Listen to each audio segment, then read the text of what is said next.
दोस्तों नमस्कार। ये घटना राजस्थान के जयपुर की है, जहां पर दो एक ऐसे व्यक्ति होते हैं जिन्हें पुजारी कह रहे हैं। वो पुजारी दोनों एक दास और एक दयालु दो होते हैं, और एक जयपुर के अंदर एक माता जी का मंदिर होता है। उस मंदिर में दोनों लोग आ जाते हैं, वहां पर रहने लगते हैं। गांव वाले भी उनकी देख रेख करते हैं, सारी व्यवस्थाएं करते हैं, उनके खाने पीने का इंतजाम सब कुछ तो उन गांव वाले कर ही देते हैं। लेकिन जो दास और दयालु थे, ये नेचर के किस प्रकार से आदमी थे, कोई भी व्यक्ति नहीं जानता था इनके बारे में। लेकिन कुछ समय के बाद में इनका एक ऐसा खुलासा हुआ जिसे सुनकर के आपकी रूह कांप जाएगी।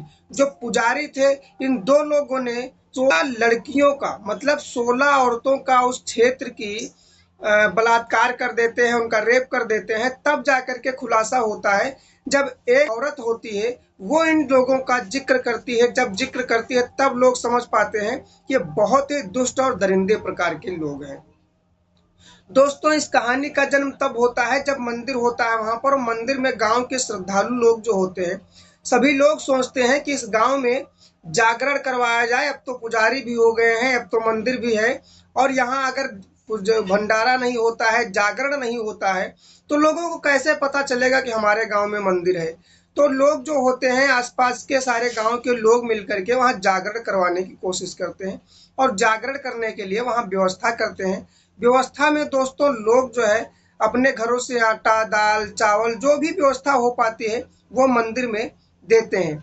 इसके बावजूद वहाँ के जो अन्य लोग होते हैं, जो जिनके पास पैसे की व्यवस्था होती है, उन लोगों से सहयोग लिया जाता है। और सहयोग में सारे लोग, जितने भी लोग होते हैं, कोई 100 रुपए, कोई 50 रुपए, यानी आटा, दाल, चावल, पैसे, सारी व्यवस्था करते हैं।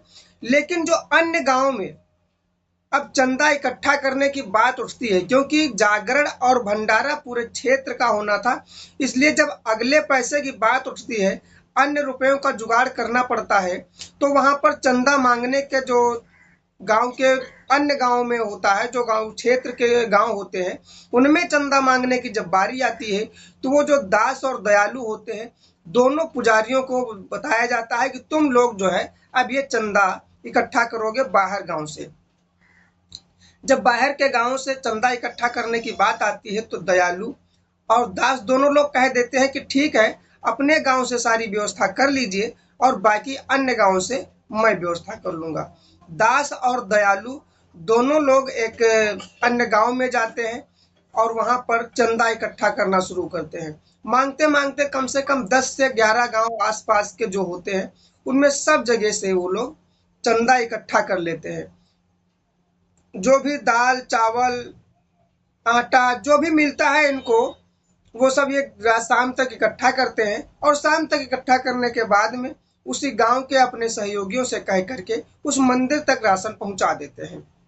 जो पैसा होता है वो दोनों पुजारी रख लेते हैं गिन करके, और वो शाम को आकर के कमेटी, जो समिति बनाई गई थी जागरण के लिए, उस समिति में पैसा दे देते हैं। जब समिति पैसा रख लेती है, आसपास का जो भी अनाज मिलता है वो सब सारा इकट्ठा कर लेती है, तब जागरण करने की जब बारी आती है, उससे एक दिन पहले ही एक घर में ये दास और जो दयालु होते हैं, ये दोनों लोग जाते हैं भिक्षा मांगने के लिए, यानी चंदा मांगने के लिए। और जब चंदा मांगने जाते हैं तो एक औरत होती है, जब दरवाजा खोलती है तो देखती है कि दोनों पीले वस्त्रों में दो साधु यानी दो पुजारी खड़े हुए हैं। और वो औरत कहती है कि बताइए आप किस लिए आए हैं हमारे दरवाजे तक? अगर भूख लगी हो तो मैं थोड़ा खाना ला सकती है, कि मेरे पास कुछ खाने की व्यवस्था है, जो अभी मैंने खाना बनाया था उसमें बचा हुआ है, अगर चाहें आप तो मैं ला दूं। जब ऐसी बातें सुनती है वो दोनों लोग पुजारी जो होते हैं, दयालु और दास, ऐसी बातें सुनने के बाद में कहते हैं कि मुझे खाना नहीं चाहिए, मुझे पानी नहीं चाहिए, मुझे 100 रुपए का चंदा चाहिए। अगर 100 रुपए का चंदा नहीं मिल पा रहा है तो फिर हमें आप कुछ अनाज या राशन पानी कुछ दे दें। तो वो जो महिला होती है वो कहती है कि देखिए, मैं बहुत ही जिल्लत से गुजर रही हूँ, मेरे पति का अंत हो गया है, मेरी सास बची है जिनके पास भी वो ना सुनाई पड़ता है ना उनको दिखाई पड़ता है, बहुत बीमार रहती हैं। आखिरकार मैं कैसे जो है आपके लिए चंदा की व्यवस्था करूं, मेरे पास बहुत गरीबी है, मेरे पास चंदे की व्यवस्था है ही नहीं, मैं आखिर करूं तो क्या करूं, मैं बहुत ही गरीब हूँ। तो वो साधु जो दोनों लोग होते हैं पुजारी वहीं पर बैठ जाते हैं, और बैठने के बाद में जो एक दास नाम का पुजारी होता है, और वो जो दयालु होता है, तो दास की नज़रें उस महिला पर टिक जाती हैं, क्योंकि महिला बहुत ही खूबसूरत होती है और विधवा होती है। इन लोगों की समझ में ये आता है कि हो सकता है मेरा साथ हो जाए और मैं इसके साथ में रंगरलियां मनाने लगूं। दोस्तों, इस बात का इन लोगों को अंदाजा हो चुका था, तो ये लोग दोनों बैठ जाते हैं और उसके दुख तकलीफ समस्या की सारी बातें पूछने लगते हैं। पूछते पूछते वो लोग कहते हैं कि मुझे सिर्फ जलपान करा दीजिए। तो वो लोग जो औरत होती है वो दोनों पुजारियों को सीधा साधा समझ करके अपने घर ले जाती है, और घर ले जाने के बाद में उन्हें जलपान कराने की व्यवस्था करती है, उनके लिए पानी लाती है और कुछ थोड़ा खाने की व्यवस्था करती है। खाने की व्यवस्था करने के बाद में वो लोग कहते हैं कि अब मैं चलता हूँ, अब मुझे कहीं और भी जाना है, अभी चंदा मांगना है, और तुम्हारी दुख समस्या मुसीबत सारी टल जाएगी, पर तुम मंदिर आ जाया करो और तुम्हारे खर्चे की व्यवस्था भी वहाँ हो जाएगी। जो भक्तों से पैसा मिलता है उसमें से आपको भी थोड़ा दे दिया जाएगा। ऐसी बातें सुनकर के महिला के मन में थोड़ा लालच उत्पन्न हुआ, और उसने सोचा कि अच्छा ही रहेगा अगर मैं मंदिर में घंटे 2 घंटे पूजा प्रार्थना में टाइम दूंगी, और उसके साथ साथ मुझे पैसा भी मिल जाएगा। तो ऐस जब उसमें हिस्सा मिल जाएगा, जो भक्तों के द्वारा पैसा आता है, श्रद्धालुओं के द्वारा जो भी अनाज आता है, उसमें से आपको थोड़ा बहुत हिस्सा मिल जाएगा।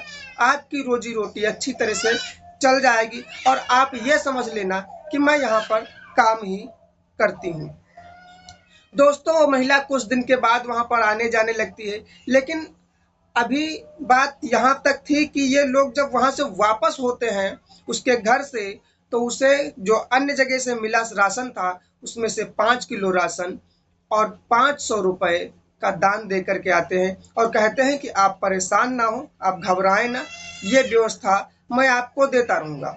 दोस्तों, जब इस बात को वो औरत समझ पाती है तो कहती है कि अच्छा ही रहेगा, और वो भोली भाली औरत इनके झांसे में आ जाती है, और जागरण खत्म होने के 2 दिन बाद यह महिला फिर उस मंदिर को आने जाने लगती है, और घंटे 2 घंटे वहां पर रुकती है।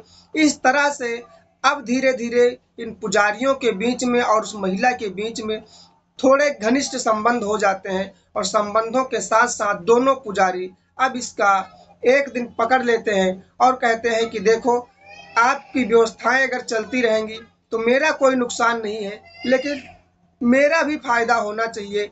तो वो औरत पूछती है कि आपका क्या फायदा होना चाहिए।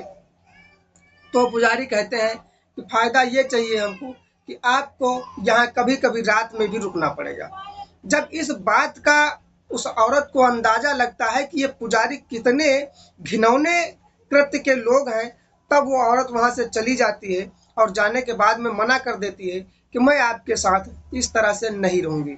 लेकिन जब एक दिन अगले दिन फिर से वो आती है, उस बहुत मजबूर होती है, और वो सोचती है कि कुछ राशन पानी अगर यहाँ से मिल जाएगा, तो उन दोनों को हाथ जोड़ती है और कहती है मुझे थोड़ी मदद कर दीजिए, बाकी मैं तुम्हारे पद चिन्हों पर नहीं चल सकती, तुम जिस तरह से कह सकते हो मैं उस तरह से नहीं करूँगी, लेकिन मैं यहाँ से कुछ थोड़ा बहुत मदद मांगने आई हूँ, अगर मुझे मदद दे देंगे तो ज़्यादा बेहतर रहेगा।